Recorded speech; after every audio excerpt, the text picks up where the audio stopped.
everybody. Welcome back to another episode of the Curiosity Experiment. We're going to have a good night. Excited to be hanging out here with some of our friends. We got Clay, who's always here. Indeed. And then we got... Missing Derek. Yeah, we're missing Derek. Derek's tired. And then we got a buddy of mine, Mitch, that's going to be hanging out with us tonight. Hey, yeah, this is going to be cool. Yeah. So tell us a little bit about you first, Mitch. Well, I am... just turned 38 this summer. I am married with a 9-year-old son who's about to start 4th grade. I work in automotive ordering machine parts for production line. And I have a litany of different hobbies and stuff I've dabbled in from time to time. Grew up doing like community theater and stuff out here in the local area. Actually, I went to college for that. For theater? Yeah. Oh, that's cool. And then just kind of dabbled in a whole bunch of kind of whatever the artistic or creative outlet was at that time. I tried, art or photography or stuff from all kinds of things. Well, so that might answer my question. And like when you were in theater, were you an actor or like director? Or? When I helped out for my first show, which was like a stage crew, like behind the scenes kind of person. Really enjoyed doing that. So I went to my parents and said, "Hey, I want to like direct like the own show." And they're like, "Okay, you can work to do that, but in order to do that, you have to learn all of it because they're in charge over everybody." And whereas as a little 10-year-old, that might dissuade somebody from like, I don't know, that's a lot of work. I'm like, okay, cool, I'm down. Yeah, you're passionate about it. Yeah, so like this is really, really fun. So I started. I'm only 10, 11 years old at this time, so I can't really do a whole lot of stage roles, like because it was mostly going to adults.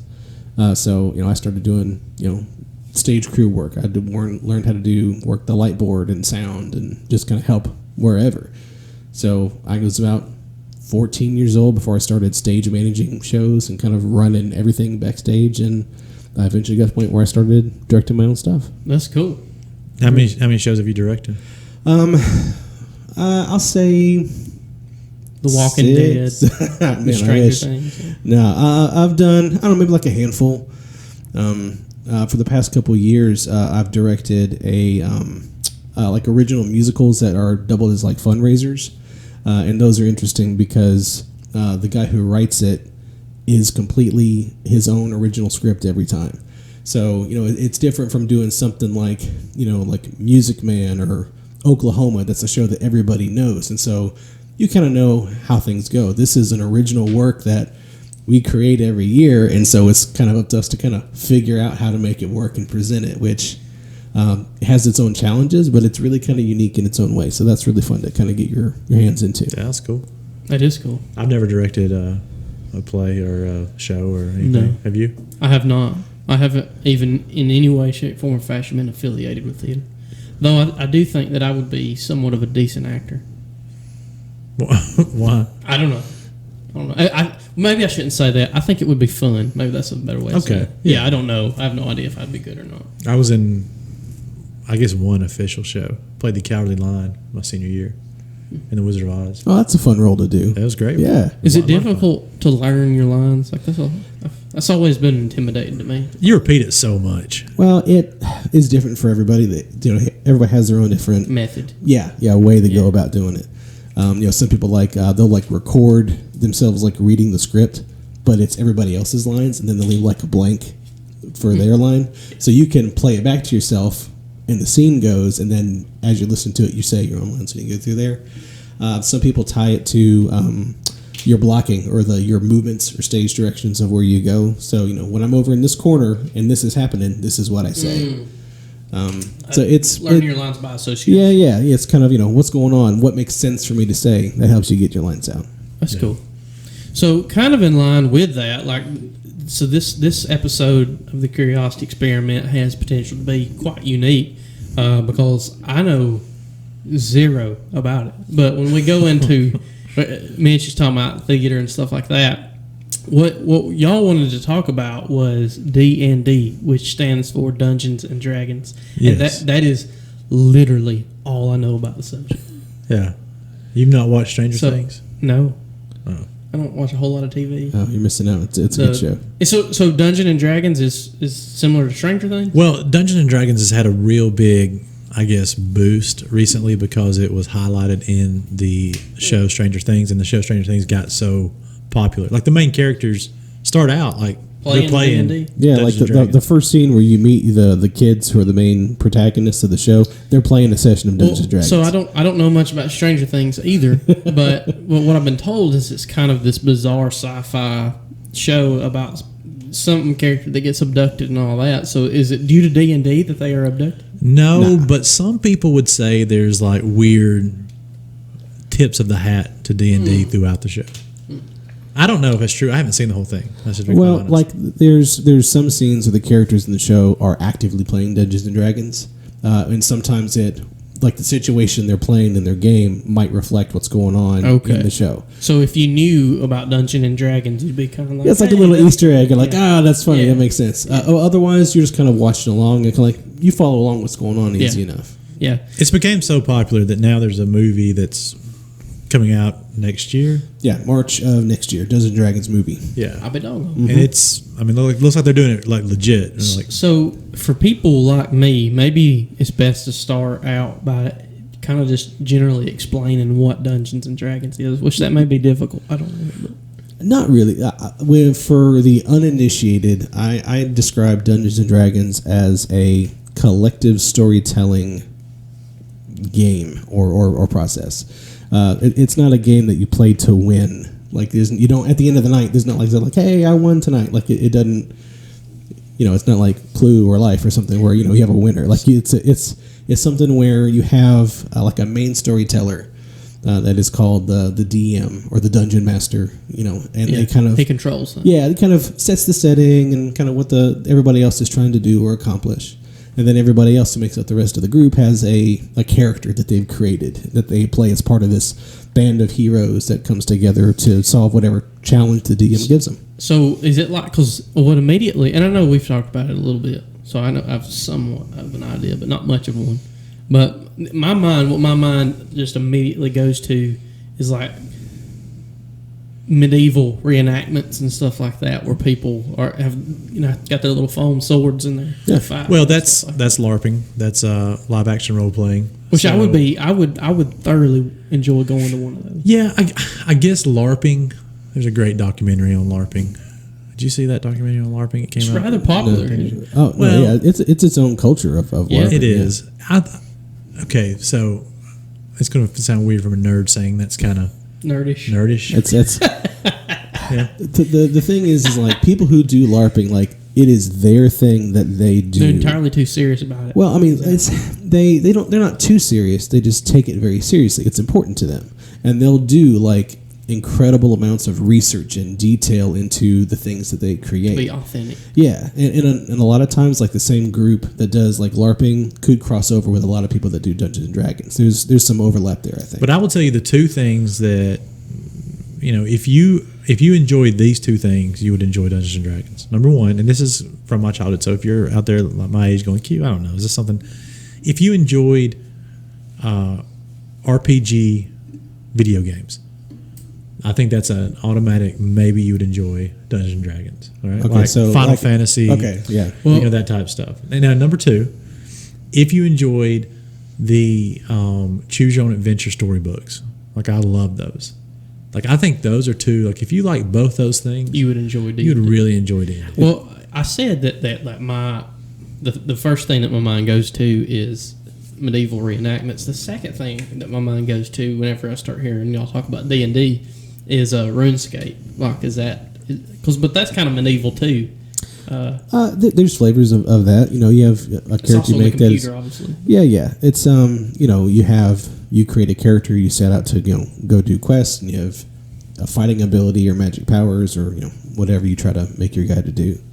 I don't know what RuneScape is. You've never I've never, partook in RuneScape? I've never played RuneScape. So RuneScape, I mean, it's not popular anymore. Back in the day, it was really like it was in medieval times, and you were a character, and you just went around this giant map of the world doing various things that were medieval. okay. Yeah, it's an RPG. Yeah, Gotcha. Yeah. a role playing. I mean, like, I remember back in it. its prime, like people would create accounts, do really good at it, spend probably hundreds, if not thousands, of hours building their character, and then sell that account on eBay for like 10 grand. Yeah. No. I'm not kidding. No, you. that was like legit jobs, like Yeah. RuneScape or That's what like they did for a living. WoW, the World of Warcraft. Like people would build up these accounts and have characters with all this stuff, and people, rather than play the game to get it, they would just find someone who made the account, buy it, and then they would play it. Wow. Yeah. People made some serious money on it. Yeah, for Like real. I remember at one point, it was like the most expensive account was like over $100,000. Oh my gosh. Now, obviously, these people have problems. Like, who's going to spend $100,000 on a virtual video? Somebody's got as much income as they want to I get. suppose. Yeah, sure. Yeah. You know, or maybe it's somebody that's, maxing out credit cards, just trying to have the most fun day they can have. That's true. Well, that's part of it too. Like RuneScape, you could go online and like go to their store and buy certain whatever the currency it was of the game. You pay for credits and Yeah. get gear and stuff. Yeah. Yeah. So is that an adequate explanation? Like how else would you explain it? It's close. Like video games and stuff, like it's similar in the way of you create your character, you have different things you can choose to be and do in the game, but rather than kind of follow like prompts through the video game to select A, B, or C and follow that, Dungeons and Dragons is highly improvisational. Like there's no script, so the DM, whoever is running the story, they can tell you of this guy's approached you and says, "Hey, bandits have stolen stuff from my house. I need help. I'll pay you to go get it back." And then it's up to you to figure out how to do that. So, like, would the bandits who stole stuff from your house? Yeah. Would that be people who created bandit characters and they went to your house and stole stuff? No, that would be ran by the DM, and Okay. he would just tell you your house has been ransacked. Yeah, and then he would play those characters when got you you. meet them, and then Just throwing situations at you. yeah, and then the computer aspect of how like the hit points on all that's levels and whatnot, but the part that's at the chance that adds the fact that you don't know exactly what's going to happen is you have to roll dice to accomplish things. Okay. So the board game aspect of yeah, it. so now if oh man, this bandit's here, I'm going to attack this bandit. Okay, well, you got a +7 to hit them. Now roll a d20 and add that d20 +7 and see if it's good enough to hit how strong their armor is. All right. So when you say D20, like it's an actual Dice. that has 20 sides on it. Okay. So most people, like when they think of like dice, like you think of like like casino games or whatever, they're like the little block. Yeah, a Right, typical that is, dice. Yeah, that is 6 sides. In Dungeons and Dragons, you have different dice of different sides. Yeah, everything. For whatever. There's a lot of different dice. Interesting. So you had to have a relatively large area to do this, don't you? I mean, you need a table. You could do it right around this table. We could play on this table right here. But I mean, how do you reenact? Oh, you don't. It's you tell it. It's story. Oh, okay. Yeah, it's all it's all You're storytelling. You're not acting. I like got you. think. Okay. Swing it. So yeah, like it's most of it's like theater of the mind. Like it's all kind of in everyone's imagination. So Yeah. you could play That's with a good way of explaining it. Yeah, Theater yeah. of the mind. Yeah, so you can go as minimal as that, and some people prefer it that way of just it's all in your head and just kind of that same shared story. And you could do that with little notes, your little dice set, and you're good to go. Or you could go like full balls to the wall, and you can buy maps and figures and You can make stuff. and terrain pieces and like create It can be this as complex as you immersive. want it to Yeah, be. it's Okay. you can go that way too. I mean, I always think about like what I'd like to try to make at that, and then realize how much time or / money it would take to make it happen. It's like I don't know, I'm not doing that. Well, it's kind of that running joke of people get all these miniatures that they want to paint one day, and then they never get around to doing it. It's there are artisans who will paint or draw like pictures of their characters and stuff, and it's like people like really put in a lot of talent and showcase to show off what they see in their head. But I think the other really cool thing, I never played D&D till I don't know. I guess it was a Frostmaiden the first time I played D&D. Probably. I guess. Yeah. I mean, I'd started playing a similar tabletop experience called Rollmaster, which is very similar. I mean, they're the same concept, just a little different rules to the game. Yes. Yeah, you know? different rule set. But the interesting thing is about tabletop role-playing games like that is I feel like I don't know. You talk about we talk a lot about faith on here, and you talk about community and creating community. It really does create this pretty close community. Well, it's interesting because like if you look at the Jewish people, look throughout the Old Testament, what you find is like what has the Jewish people are the most oppressed people that have ever lived on the planet. Like they have throughout their history, they've been attacked in so many different ways. And one could argue that one of the ways that they have stayed together and held their beliefs and their community was because they're excellent storytellers. So much of their culture centers around storytelling. So, I think one of the things I think is that we've talked a lot about, even at church, we talked a lot about how time at a table with folks where it's eating and your small groups hanging out, spending time together, it builds community naturally. Yeah. Well, when you have a group that you're playing with on somewhat of a consistent basis, you're sitting down at a table, across that table, having conversations, checking in with each other. And these games don't last like an hour. I mean, these games, most of the time, you're playing for 5 to 6 hours. It beats Monopoly. Oh, yeah. Sure. Easily. Yeah. So you have a lot of time with these folks that you're playing this game with, and it's an automatic community builder. Well, and two, I know everyone's there to play D&D and have fun, but naturally, it seems to me that if like someone there is struggling, it's going to come out in 9 hours of storytelling. Well, yeah, and it helps people out so much to kind of let go. Like I've run, like I remember there was one game I ran that where it was really nothing special that particular session. They were chasing after certain people. They found them. They fought them, and then they kind of went on to their next thing. So nothing like hugely momentous. There wasn't like a big boss battle or fight that they did. But when we were heading out to our cars, one of the guys said like, man, like I'm really glad I came here tonight. It's like I almost didn't, because the past couple of days has been really, really hard. Like I've just been really, really down. But I showed up and I just needed to unplug and get in and just kill some fake bad guys here for a while. This playing helped him out.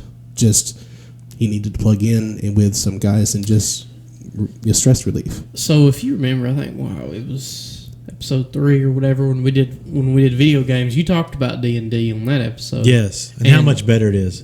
Do what? And how much better it is than video games. But what's really interesting is I think what you just said there is a lot of people say that they play video games for the purpose of de-stressing, like relaxing and stuff.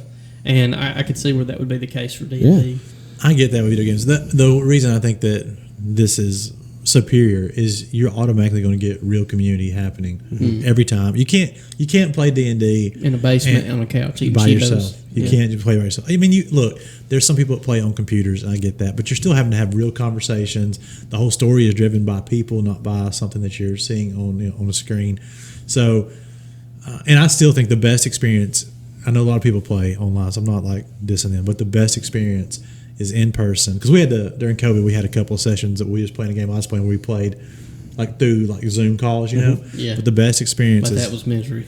This is not as good. The best experience is the people in the room. When someone does something and everybody gets to see their expression, or you're seeing the expressions of the people, of the things you're doing, like it's just it's a shared experience, and it's just really good when you're in the room together. Let me ask you this, and I kind of had this question before you told me that was tabletop. When I was thinking like medieval LARPing and stuff, and I'm not trying to hate on D&D by no means. It's just the things that come to my mind. It's like, do you think that there are some people that struggle with like almost losing their identity with D&D? Oh.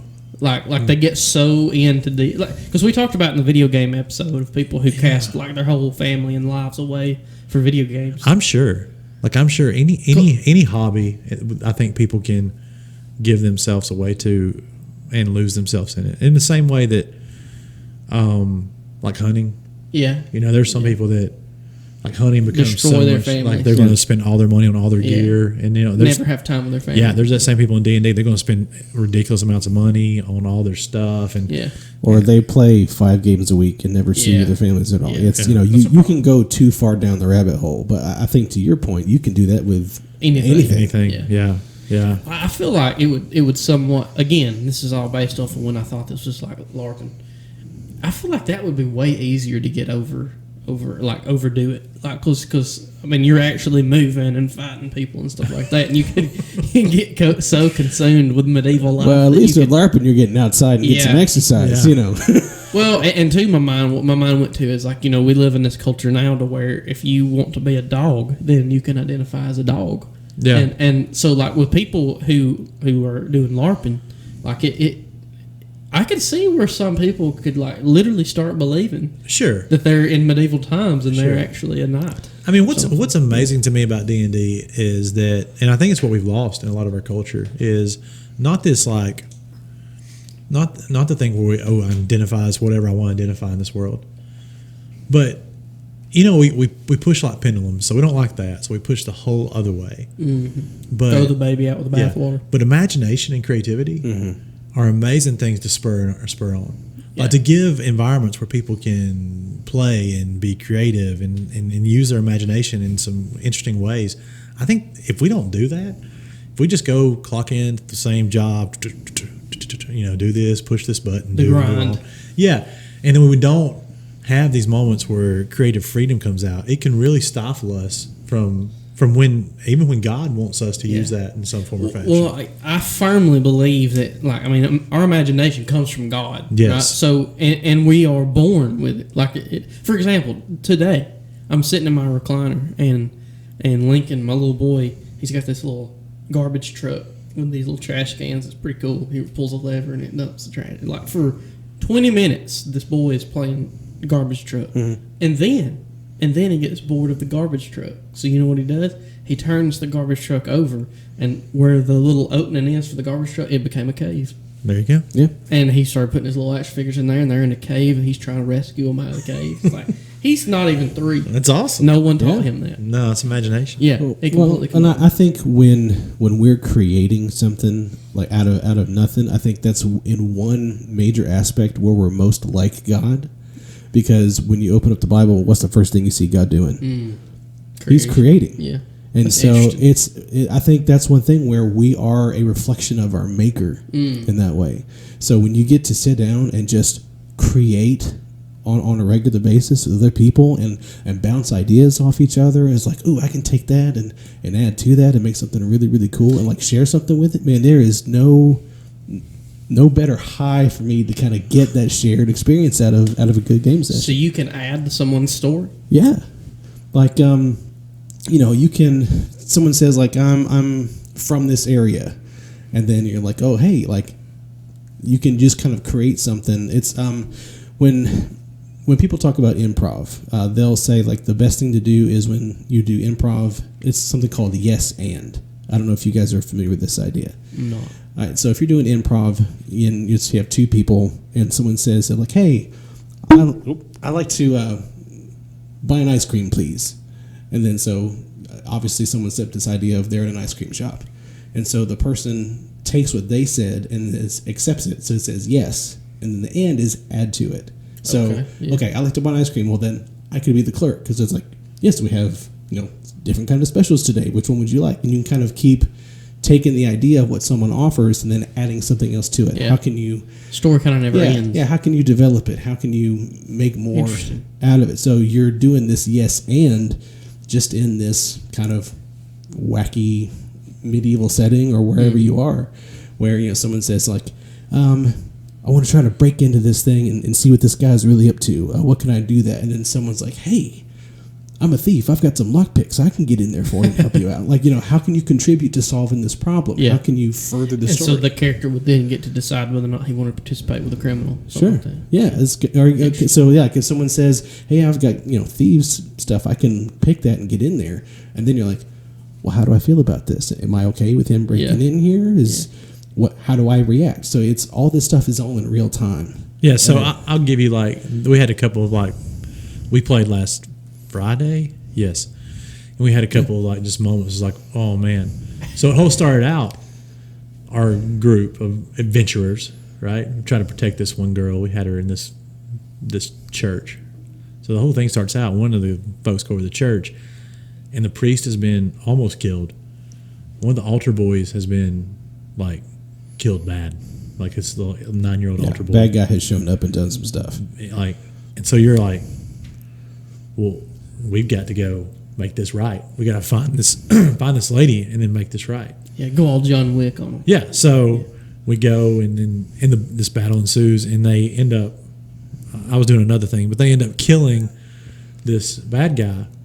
But then in that moment, after it happens, this other character lets them know that the DM's running. This character lets them know that bad guy was the lady you're trying to protect's brother. They just didn't know it. And so now you're like, all this stuff's hitting you like real time. You didn't know. You didn't know how to prepare for that. And now you're like, oh my gosh. You know? So you're trying to deal with it and figure out what your character would do and how your character would react. And would your character care? Was he so mad he don't care? Does he really care? He deserved it. Yeah, you know? Yeah. So you have to figure out how your character would think. Do you think people like Steven Spielberg play D&D? Because it sounds to me like an action movie plot. Actually, there's a lot of like celebrities that get into D&D and play D&D that most people aren't aware of that Such do it. as? Vin Diesel is a very big D&D player. Joe Manganiello is a huge D&D player. He has like a Hollywood table he runs at his house.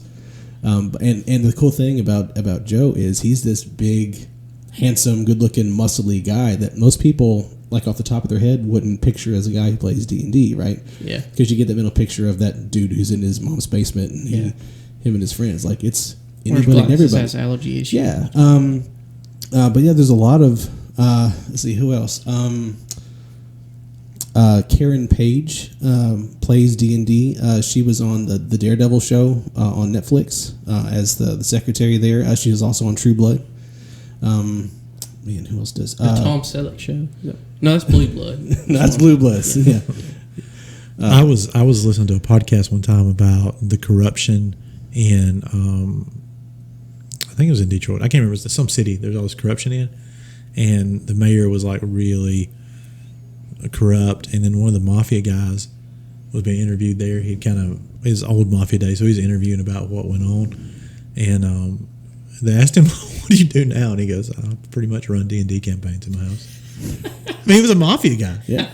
and he's running D&D campaigns. Yeah. So, like, when he plays it, do you think he's like, let me tell you a scenario of what actually happened? Yeah, right. It's like, It's kind of like, I'm sorry, that scenario is not realistic. Here's how it would really happen. it's crazy. So, take me, like each of you, take me to the first time you ever were exposed to D&D. Like, how did that happen? I've been playing D&D for about 20 plus years. Like It's that old? It got started in 1974. Like it's been out for a minute. Wow. Who created it? Gary Gygax. He has since passed, and the company that has the rights to the game and makes it now is a company called Wizards of the Coast. And they are now on their Of course it is. they're now on their 5th edition of the game, which came out in 2012. So like, and it has grown by leaps and bounds since then. How could you have a different edition? Like, a lot of times they'll update rules or incorporate new concepts or kinds of characters. I got you. So like, the more that people play it, they'll think about better ways or more streamlined ways to make the game go. So how did you get introduced? It was a group of friends in high school, and we had actually initially played a role-playing game called Legend of the Five Rings, which was based in like a feudal Japan kind of setting. And we had fun with that game. And one of the guys who was in that one, his dad played D&D like way back in the day and still had all his old stuff. So we broke out like this 2nd edition and all made characters, and we ran a game every Saturday for like a year and a half. Wow. Yeah, my first character was a human wizard, and I got hit by lightning a lot. It became kind of a running gag, but it was fun. But it was the cool thing I like about, well, there's a lot of cool things, but one of the cool things I like about it is when you play this stuff, you're creating kind of this shared memory of the things that you do. But what's interesting is when you talk about it, it's never, it's like, do you remember the time when the wizard climbed the mountain and faced off against the dragon and won? Like, it never goes like that. It always goes like, you remember that time when we all scaled the mountain and faced down the big dragon and dude, you almost died, but we finally, slew him and got all the treasure. Like, it's very you. Yeah, like you're living that yourself. Yeah. I guess I'll tell this. I think that most of the characters, especially the ones I loved that I've played are really like microcosms. I don't know if I'm saying this right. Microcosms of part of my personality, like maybe part of my own inner struggle, part of my own thought patterns, like played out. And so, the first time, I guess I never grew up playing D&D, but I did grow up playing Magic the Gathering, which is a whole other ball game, but another very popular game. Also owned by Wizards of the Coast. It is, but it's a much more intellectual. It's not as much imagination. It's mechanics. Like you're dueling with someone intellectually on how you put stuff together and how you like. It's more like a chess. Like you're using an established set of rules to beat your opponent. I got you. So, but in that, we were playing that, and there was a guy who started coming to our church. I guess 5 years ago or so now, and we were at a man camp, and we had brought some of our cards and stuff. And we were playing different games, board games, but had magic cards, whatever. Hero Clicks, that was another game we played. I think we had those there. And he's like, man, have you guys ever played Rollmasters, what he was playing at the time? It's Dungeon Dragons-esque type game. And went, no. He's like, well, y'all want to play one night? I was like, sure, sounds like fun. We'll do that. And we played a Middle-earth campaign, so we were actually set in Middle-earth, Tolkien's world. And Gandalf was there. But we were playing like the age before all that stuff happened. So, there was no Aragon. Too bad Tolkien never got to play D&D. Oh man, I know. There's no Aragon. There's no any of that. But it was all the old school characters were still around, and Sauron was trying to set like some stuff up, and you were trying to interact with it. And man, I remember creating a character today, but probably still my favorite character. But it really connected with me. It was part of me getting to be played out in this fantasy arena. I get to flesh out some of these maybe thoughts or feelings or even insecurities that I have get to become put in this character and get to be put there. And in moments when that character succeeds, it's somehow speaking to me going, hey, look, even in your insecurities, you're going to be okay. I mean, it's just a weird thing. There's a lot of psychology to it. In fact, there's some folks now, there's people who run games with people who have anxiety or depression, and it's a type of treatment. Therapeutic. They're trained therapeutic DMs right now. How about that? Yeah,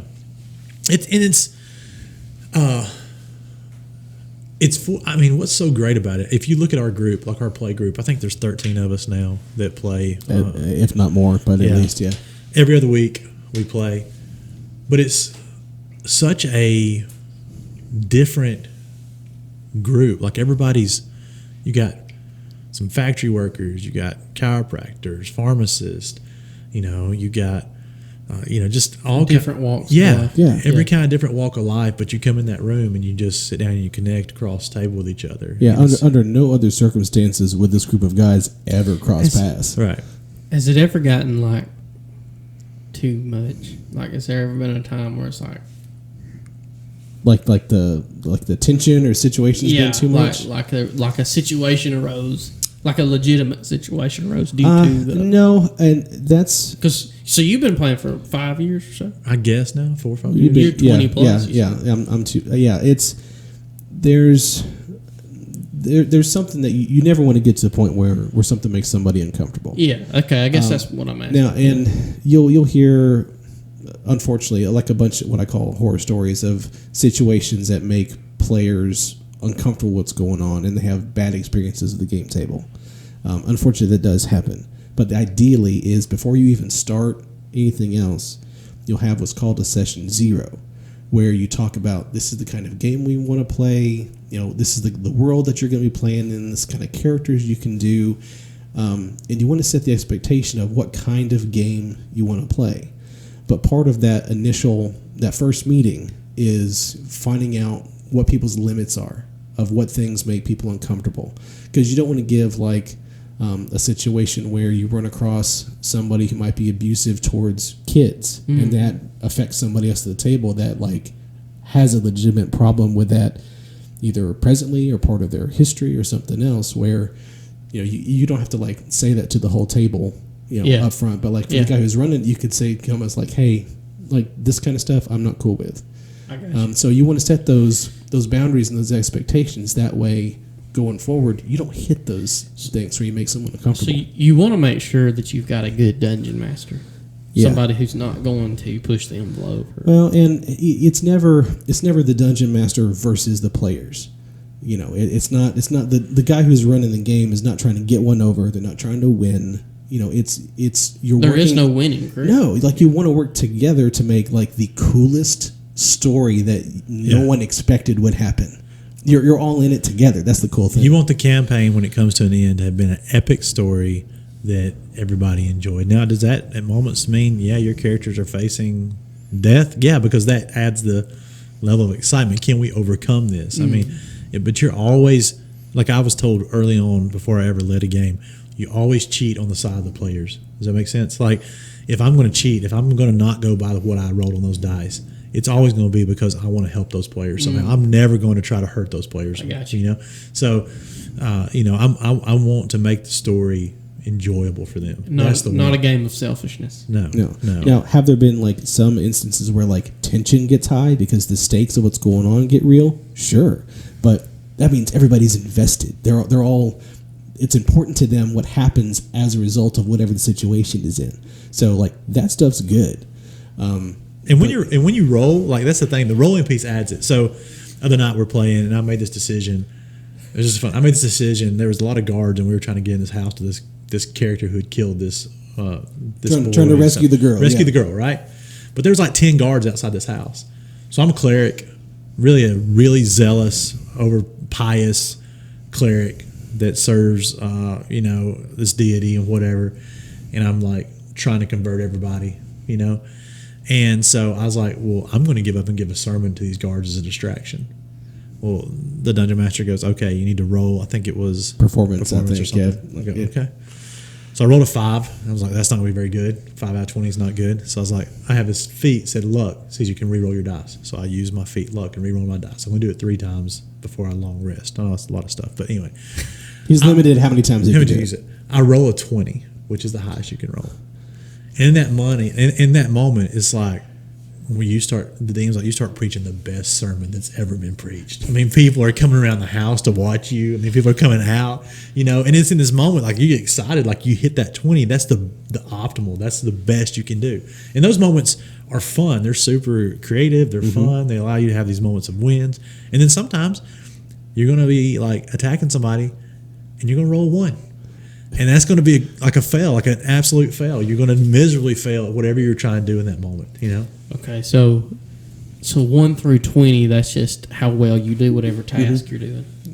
Yeah. Yeah, on the die. So like, and the cool thing is when you rolled that 20 on the die, like it wasn't just like he did awesome. Like the whole table stands up and goes, yeah. like we were all in it. Like even though it was just his character doing this thing, like we're rooting for each other. Yeah. And of course, his success makes what we're trying to do, even He's better. distracted the guards. Yeah, it's like we scoop right on in, and people don't even notice us. It was great. Yeah. Ish. Now, I think what I want to, and really I want to talk about this and tie this in. One thing we started doing is doing like, we started a student D&D night monthly for some students that we were Separate from into. this one? Yeah, separate from the game we play. And I think that story is really incredible. But I think what's really to take away from it, and maybe Mitch can talk to how he got involved in it a little bit, but there's a lot of students that come to that D&D night that anticipate that, look forward to it, because maybe at their school they're not seen as an equal to a lot of people. Weirdo. Yeah, but when you sit at the table, everybody's equal. Everybody sits at the table equal, and I think that's what's so can be really powerful about this game, and using it for more than just entertainment, but using it to really reach people who you might not otherwise have ability to reach. And we've done that. We've had a lot of students. I anticipate this year that we'll easily get to 40 to 50 students coming to play once a month to come play D&D. Now, how we're going to facilitate all that, I ain't figured all that out yet. It's a good problem to have. Yeah, there's only so many of us that DM those games. But we intentionally try to put really good people at those tables with those students, to be there to check in on them, to to foster those positive influence, positive relationship, and then give them an experience that they can thoroughly enjoy. Yeah, what's interesting to me about it too is kind of like what we were talking about earlier. It creates that community, but also students, and not just students, people who struggle to feel like they're less than because of their interest or whatever. Those people tend to be the hardest to reach, even to those who passionately want to reach them, because they're always so afraid that people are going to continue to hurt them. And so for you to provide their own inlet, into what they're doing to facilitate what you're actually trying to do, I think is pretty awesome. Yeah, and I don't know if you've ever done anything like this before, Mitch. Not quite. I've been fortunate enough to be the DM in several people's first time to play the game, which is one of my favorite things to do. It's really? Just introduce the game to new people. Grueling. Well, yeah, I like to be the one who gets to let someone in onto this thing that I love a whole lot, and then to get them to see them like it, as much as I do. Like that's cool for me to get involved with. But I got started doing D&D when I was these kids' age, and so it's kind of come full circle now around where I started playing in high school. Now I'm the one who's been playing for a long time, and I get to teach high school kids how to get involved and play the game. Like it's been really cool to be a part of. Interesting. Yeah, and you have all kinds. That's the thing, man. Like you may not get certain kids to necessarily just come to your church, but if you can take whatever interest you have and figure out ways to foster healthy relationships, not just with students. I mean, I'm doing students because we're doing student ministry stuff, but like with anybody in general, when you can find healthy ways to do that, to reach people that aren't easily reached, and use your things you enjoy to do it, it's a win-win. Yeah, and again, I think it goes back to, I think a lot of times what we fail at as the church is we come up with, we have this good intention of we want to reach people, and so we choose something that we like, only that we like, and then we start trying to get people to do it. It's like, well, maybe that's not the best approach. Perhaps the best approach is to find something that you do indeed enjoy, but something that the people that you're trying to reach actually enjoy too. Yeah, and that's what's been so good about D&D. I mean, D&D has been alt culture. I mean, for so long when D&D was around initially, people were like, you can't play D&D, you're going to hell. It was like the devil's game. Oh, yeah. There was a period like during Yu-Gi-Oh! And stuff like that. Well, there was a period during the 80s and early 90s known as the Satanic Panic, when people legitimately thought playing D&D would condemn you to hell. Like you were actually invoking demons and summoning stuff. I'm like, guys, it's a game. The D&D board was here. The Ouija board was here. Yeah, right. Like you're opening a portal to some other dimension. Like, come on. Yeah, but people in their ignorance legitimately believe that. But the fact that it has that, we've got many students who, I mean, they don't have any desire or relationship with Jesus right now. In fact, some of them live alternative lifestyles. I mean, there are all kind of things going on in their life that they're about. And again, you don't have to change any of that to sit at the table. But what we get to do is we get to also come to the table who we are. Yeah. If we love Jesus, that's who we are. We're coming to the table as that person. And now we get to interact with that person and have genuine fun with that person that leads to conversations, shared experiences, and allows us to really connect with that person on a deep level. I mean, that's a hard thing to do with certain people, and this is fostering that on a monthly basis. I just think it's really, really beautiful. That's it. That's awesome. Tell me more about the Satanic Panic and D&D. Like what? Because I know what you're talking about, and that whole period is hilarious. Because I mean, that's where you have Black Sabbath and everybody protesting those concerts. Well, I mean, it was a height of a big counterculture movement. I mean, punk rock is huge at this point, and anything that was viewed as different from what most people experience, instead of learning more about it, they would just write it off as what they perceived was wrong. And they really, we talked about Stranger Things here at the start. They played up that kind of undertone in the most recent season that they did. Because it's set in the 80s. Yeah, it's set in that time period. Yeah. And so without calling it out directly, it's really in there of this bad thing has happened, and they blame it on this D&D group. Yeah. And so they're in all the stuff they're in. But it's people that they looked at like you buy the stuff and it has pictures of these big demons and devils kind of on the cover, that these are these bad guys that you fight, and they look at it and go, well, that can't be good for kids to get involved with. You're fighting demons. That's that'll corrupt you. That'll bring you away from what's good and right. And without looking into what the game actually is, the kids that played it, it's.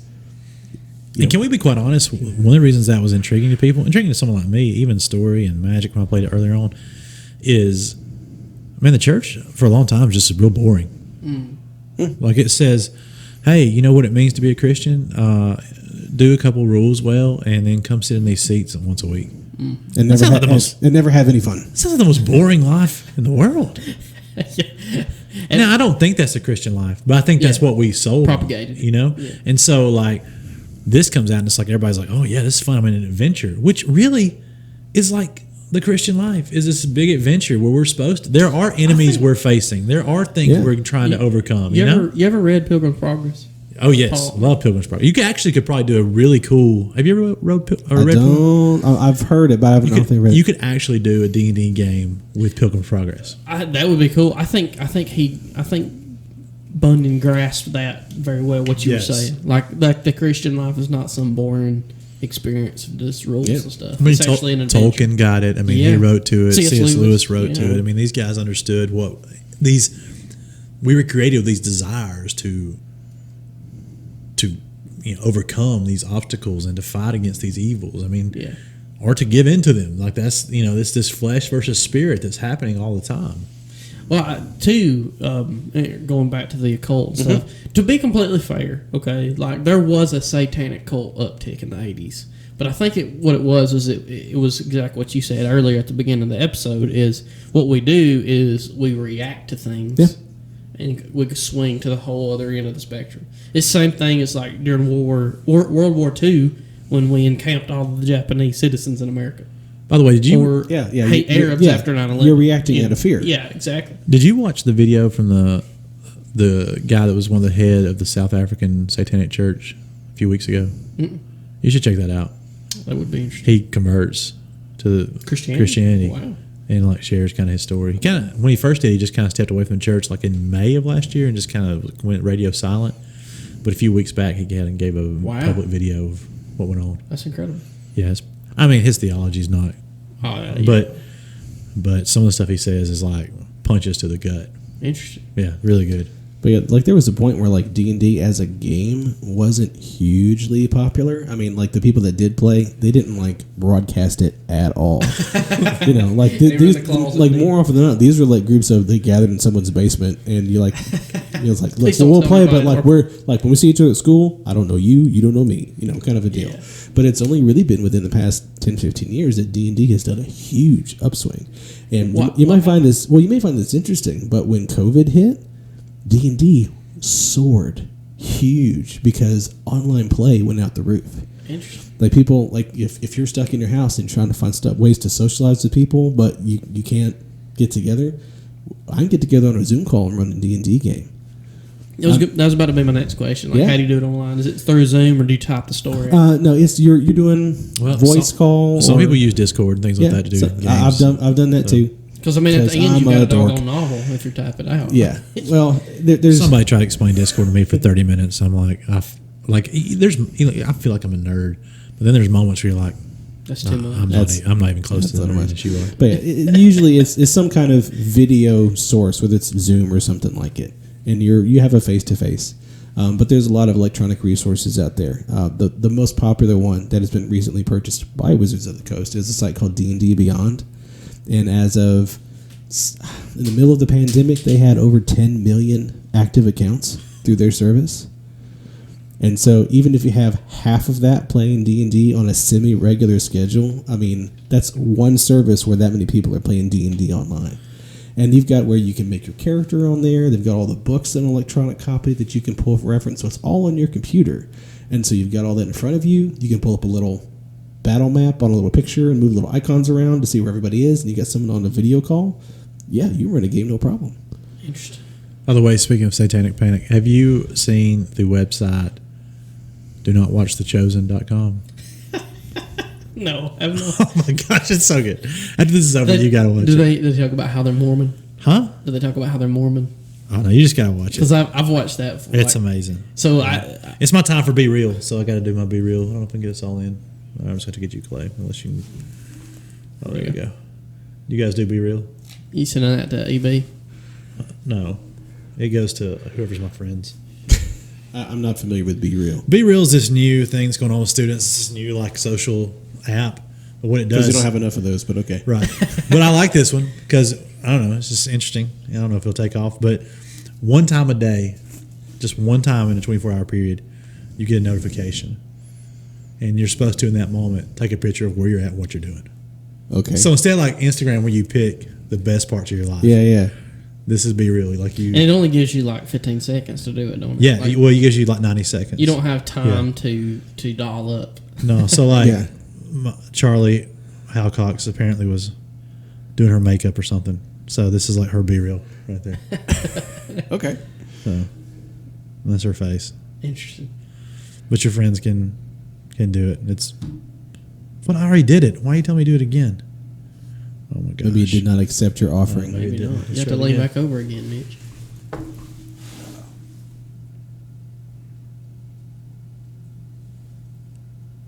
You got a front facing. It takes does two both. pictures. Oh, it takes both ways. that and this one. Oh, okay. Yeah. Interesting. All right, so tell me, like, because we're getting close to time, but how do you how do you get to be a dungeon master? Like, does you have to just know your stuff? The cool thing is the only thing you need to master, to be the dungeon master or the game master, whatever you call it, is to be willing to be the one who tells the story. Everything else It has to be someone creative. Well, yeah, like you have to. Most people, it's not their thing. Some people think it's too much. Most people who do DMs, they're kind of the only one who will kind of agree to do it. But yeah, you just kind of set the setting and then react to what the players do. Like, you don't have to know every single rule off the top of your head. It's all written down that you can look up in the moment if you need to find it. If a rule doesn't work for you, you can choose to not use it. Like they say in the beginning of the book, all this is guidelines. It's important if you have fun. That's it. Yeah. You don't have to have all the accessories and all that stuff. You can play with nothing. You can pull up an electronic dice roller and go. You just have to be willing to be the one to lay out the story. That is it. And and that's one thing I think that makes our group unique is our play group probably has, I think, 8, if I count right, people who have and can run games. Who want to. Yeah. You usually don't have that. That's a rarity. Yeah. Which also adds to the story because you got 8 storytellers playing at any given time. So if you're DMing, That's true. They're throwing stuff at you that you're like, oh, that's good. Well, like they're throwing yeah. curveballs at you as a DM. You're like, oh, okay. Well, and those are guys who are forward thinking enough to, like, how can I contribute to the story rather than just what would my character do. Mm-hmm. So if I know, like, if I have certain individuals, okay, all of our players are good, but like if I have the DMs, some of the DMs at my table, like they're going to give me good stuff back, and they know I'm going to give them some good stuff going forward. Again, to contribute and make the best story possible. That's right. We're all trying to make the best story. But in a lot of groups, there's only one person who does the DM, and that's it. And that's what's allowed us to do this with the students too, because we got these DMs. That's been fortunate enough where our group is big enough and everybody has the experience under their belt to be able to facilitate all these other tables for all these kids, because they have that experience where they don't have to sweat about learning something new that they're not comfortable with to then plug into kids that they're trying to build relationships with on the top of that. That's a lot to do. Yeah. But we're lucky enough to have that many players to do DM for all these kids. Like, it's cool how that kind of worked itself out that way. Yeah, we all just found each other in weird ways. It was weird. Yeah. I mean, not all of them. The initial core was like a group of us from church, right? Like 4 or 5. But then the other people have kind of found their ways to us in weird ways and stuff. Well, like, I came in, like, my wife was friends with another wife of one of the guys and said, like, hey, he likes to do game stuff too. Like, go hang out with them. So I showed up to this room of 12 guys who I knew nothing about, but, like, I like to roll dice too. Let me play. And, but they were all like, they were just incredibly accepting, and I felt like I've been part of the group forever after 2 times of meeting them. One of the guys that joined recently this year, he was a major or in the Navy? I can't remember now that you. I think he's a major, and he doesn't go to our church or anything, but a family member of his went to our church, and some randomly heard something talked about this gaming group. But when they were on the ship and having to just waste time, they started playing D&D on the ship. Mm-hmm. And so he started playing and started really getting into it and loves it. And so connect, and he's been a great addition. Oh, yeah. So. A lot of armed forces play D&D. Oh, they got plenty of time. They're killing time. A lot of them play. Do you ever find that there's an issue of redundancy? Because to where, for example, there's some bands that are good bands, but all of their songs are very, very similar. So it seems to me that if every single time that you do this, you're trying to come up with the best story possible, what one possible danger of that is that you kind of end up with the same story every time. Well, it's kind of the same challenges you have with any elements of storytelling. Yeah. You may feel like, oh, this trope of this character has been played out forever. Well, this is not a new problem. Yeah. To truly come up with something truly unique is a rarity. Yeah. But okay, take an idea. What can you contribute to it? What aspects can you change to kind of make something unique? Some people are better at that kind of creation than others. Some people, and again, there's nothing wrong with it, but they'll find a niche that they're really comfortable playing, and no matter how many characters they'll do, it'll be some derivative of that kind of thing. And again, there's no wrong way to play the game, but they found their lane and they want to ride that lane. Mitch is being a little nice. There are people who, when they get into the game, they haven't figured out how to expand yet. And what you hope is that in the process of playing continuing play, you can help stretch them in that. There's a terminology called creativity. Yeah, there's a terminology called murder hobos, and that's people who all they want to do is just find the next fight. Get in the next fight, fight the next fight, see how many people they can win. Yeah, never mind the consequences of what happens if you do this. Yeah. I want to buy this. Well, the shopkeeper charges you 50 gold. That's way too much. I attack the shopkeeper. No, hold on a second. But if you have good players playing with those folks, if you bring new people in that they don't know,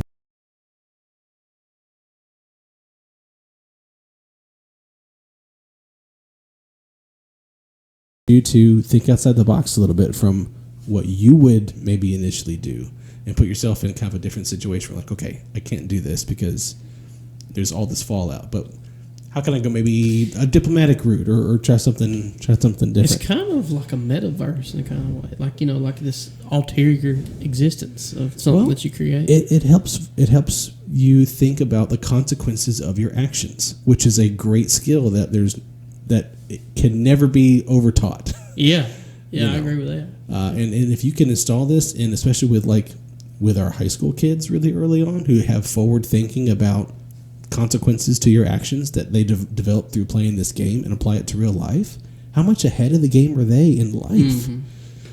It's the benefits of playing this game are tremendous. I cannot recommend it enough. Is there anything that you do not like about D&D? Man, I think the only time I've struggled to enjoy D&D when I played it is when the group has gotten too large, when you've had too many people at the table, because it can bog a little bit, complicate the story. Sometimes the mechanics just bog down. Sometimes if you're trying to do something, it takes a long time because everybody has to have their turn, and if something that should take 6 seconds to do takes 20 minutes. You're going to get not a whole lot of time. You just sitting there. Yeah. Any kind of stuff I don't like about the game comes from either inexperienced players or difficult players who want to make it about them and what I can achieve or what I can try to do, rather than acknowledging this is a group effort. Selfish and kind of pluck in. Yeah. Yeah. And sometimes there are selfish DMs out there too. But that's true. Yeah, that rule where you don't cheat. Not all DMs are that way. A lot of DMs. I listen to some podcasts. I watch things. It's really easy people who have a lot of insecurities will try to find anything to go on a power trip about. Yeah. And That's their opportunity. That's their opportunity sometimes. Well, my last gripe of the game, again, is with people. That I'll say is people who are gatekeepers of it, who think like this is their thing, and anybody who plays it differently than they do aren't the kind of person that they do, or think that people can't play. So, like, when there are people that go into game stores that are typically either women or just weird kind of off-the-wall people that you're like, I don't think you would get this. Or They I don't have think to you'd like, fit their mold. Yeah, like, this is for everybody. Like, Yeah. don't...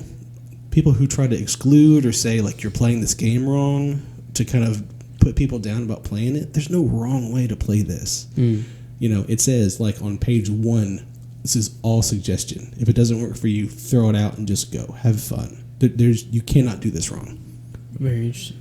Well, that's good. I think we have time, so appreciate y'all enlightening me about D&D. Sounds quite incredible. Yeah, you should come play sometime. I And then you can report Or back. at least come check it out and kind of see what well, it's that's what I was about. about to say. It seems rather intimidating to play, but I might most certainly. I am very interested in watching it. Yeah, you should at least come observe. You'll get more of like an inaction. Ease into it. Yeah.